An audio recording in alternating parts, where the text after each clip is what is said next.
तो अब यहाँ पर लॉयड और उसके फादर आ चुके हैं अपने मैंशन में और वो लोग एक साथ खाना खा रहे हैं, लेकिन लगता तो नहीं कि एक साथ खाना खा रहे हैं, क्योंकि खाना खाते वक्त ये लोग काफी ज्यादा दूर दूर बैठे हैं। और यहाँ हमारा स्कैमर लॉयड बस यही सोच रहा होता है कि ये कुछ भी करने को मना करें, लेकिन कम से कम कंस्ट्रक्शन और बिल्डिंग बनाने को मना ना करें।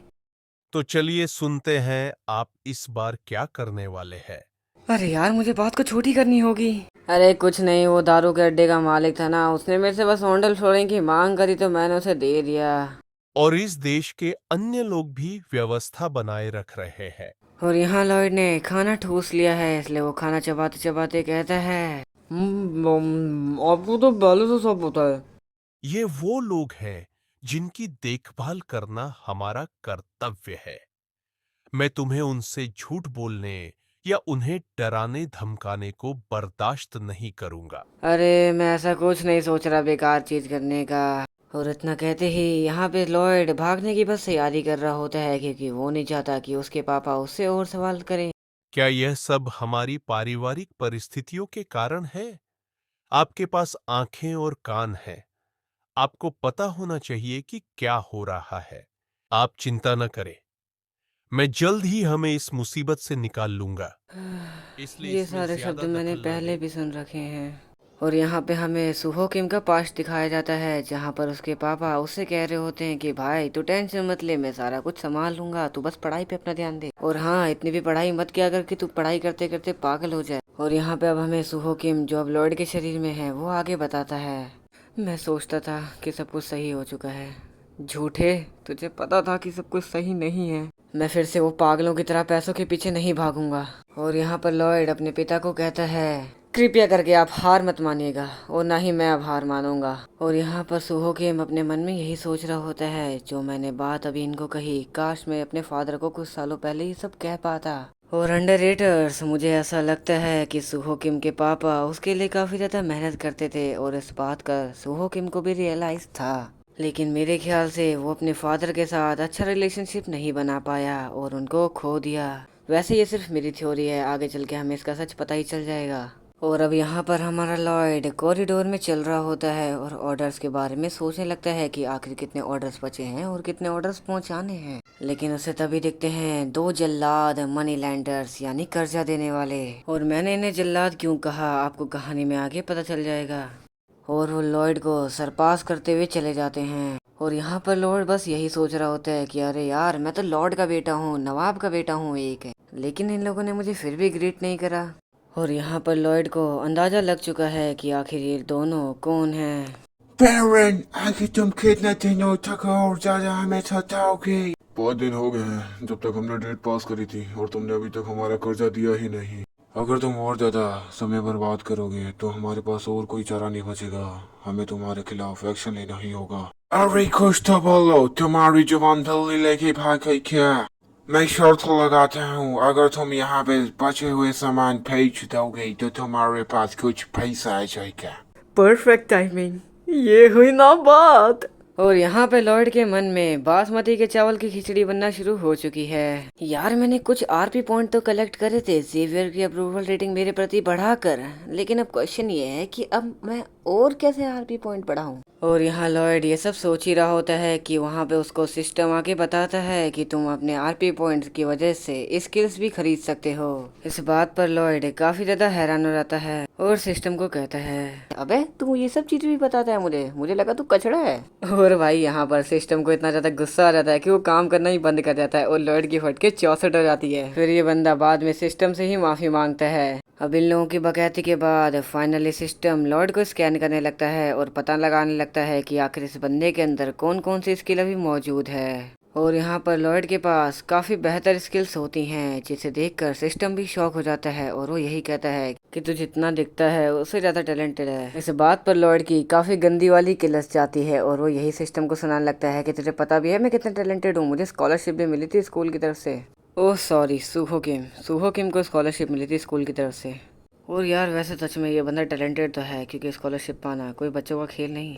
अब थोड़े हंसी मजाक के बाद सिस्टम लॉयड को बताता है कि अभी तुम्हारे पास दो स्किल अवेलेबल है। एक स्किल का नाम होता है बेसिक सर्वेइंग और दूसरी स्किल का नाम होता है बेसिक डिजाइन। लेकिन लॉयड, यहाँ पर हमारा लॉयड थोड़ा कंफ्यूज होता है। मुझे समझ नहीं आ रहा कि क्या लेना चाहिए यार।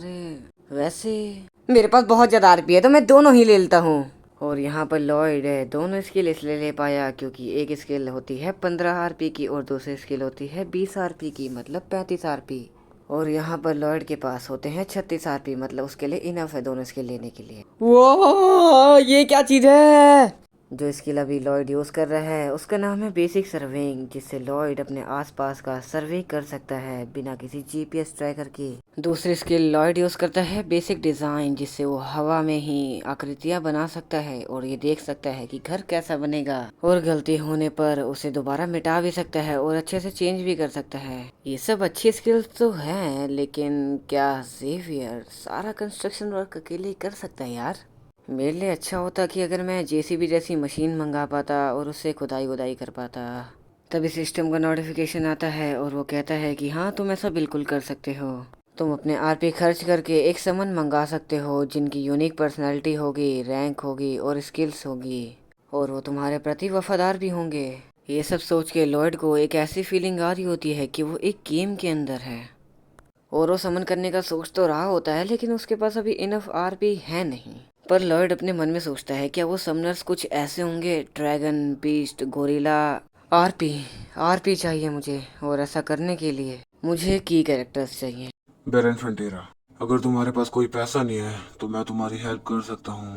अगर तुम अपनी औरत और उनके साथियों को कहीं बेच दोगे तो वो कुछ ज्यादा ही पैसा ले आएंगी। और इस बात से यहाँ लॉयड के बाप को काफी ज्यादा गुस्सा तो आ रहा होता है, लेकिन वो अभी कुछ कर नहीं सकता क्योंकि वो एक कर्जे के नीचे दबा है। और अंडर रेटर्स, मैं भी आपको पर्सनली रिकमेंड करूंगा कि जो लोग टपरी पर फ्री की चाय पीते हैं या फिर उधारी की चाय पीते हैं वो पीना बंद कर दो, क्योंकि मेरे ख्याल से मुफ्त की और उधारी की जिंदगी जीने से अच्छा तो आप भीख ही मांग लें।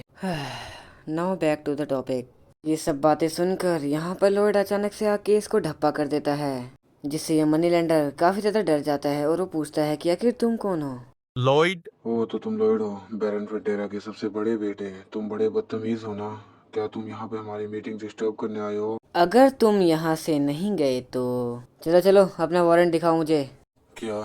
राजशाही परिवार और नवाबों की फैमिली का एक्ट है, आर्टिकल 3 और क्लॉज 6 के अनुसार सभी नवाबों को अपने आप को बचाने का अधिकार है। एक गधे के मुंह से वकालत की बातें सुनकर इन लोगों का दिमाग खराब हो जाता है और वो लॉयड पर ही चिल्लाने लगते हैं। तुम ये सब झूठ बोल रहे हो। मैंने किसी भी एक्ट और ऐसा लॉ के बारे में कभी सुना ही नहीं। अच्छा तो तुम नहीं जानते, चलो फिर साथ में पता करते हैं। जेवियर। Yes master Lloyd.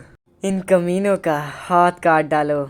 और भाई यहाँ पर जेवियर बिना कुछ सोचे समझे, बिना कोई सवाल करे इन लोगों का हाथ काटने भी जा रहा होता है। जैसा कि मैंने कहा था, चलो साथ में पता करें।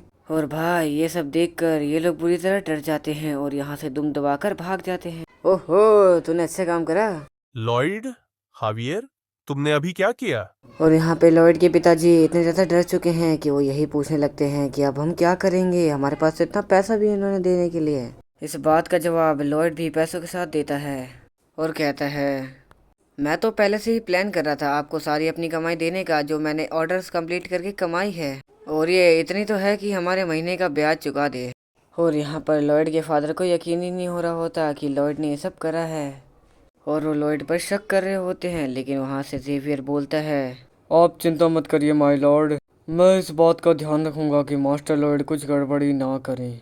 और यहाँ पर जेवियर की बात सुनकर अब लॉयड के पिताश्री भी थोड़ा रिलैक्स हो जाते हैं और वो जेवियर पर ट्रस्ट करते हैं। अब यहाँ पर लॉयड और जेवियर कॉरिडोर में चल रहे होते हैं और यहाँ पर जेवियर लॉयड से यही पूछ रहा होता है कि आपको इन सब चीज़ों के बारे में कैसे पता, ये एक्ट और कानून। तो यहाँ पर लॉयड और जेवियर को बोलता है कि हाँ हाँ बस मुझे पता चल जाता है, तो मुझे इतना भी गधा मत समझ है। पर बाद में हमें लॉयड सच्चाई बताता है कि आखिर उसे ये सब चीज़ें कैसे पता। दरअसल बात कुछ यूं है कि जब लॉयड के माता पिता ने कर्जे के मारे सुसाइड कर लिया था, तब वो दोनों मनी लेंडर्स आए थे लॉयड के माता पिता के ग्रेव यानी कब्र पर हंसने के लिए। तब वहाँ पर ही जेवियर ने रॉयल एक्ट और आर्टिकल क्लोज इन सब चीज़ों के बारे में कहा था और इसके बाद उसने इन दोनों मनी लेंडर्स का सर कलम कर दिया था। और यहाँ पर लॉयड अपने मन में यही सोच रहा होता है कि अच्छा उसने नोवेल पूरी पढ़ रखी है, इससे उसको काफ़ी ज़्यादा प्लस पॉइंट्स मिल रहे हैं। तभी वहाँ पर सिस्टम आता है और लॉयड को बताता है कि बैरन फ्रंटेरा का तुम्हारे लिए अप्रूवल रेटिंग बढ़ चुकी है और अब तुम्हारी आरपी रेटिंग भी इससे बढ़ चुकी है, जिससे लॉयड के चेहरे पर एक एक्साइटेड बड़ी मुस्कान आ चुकी है।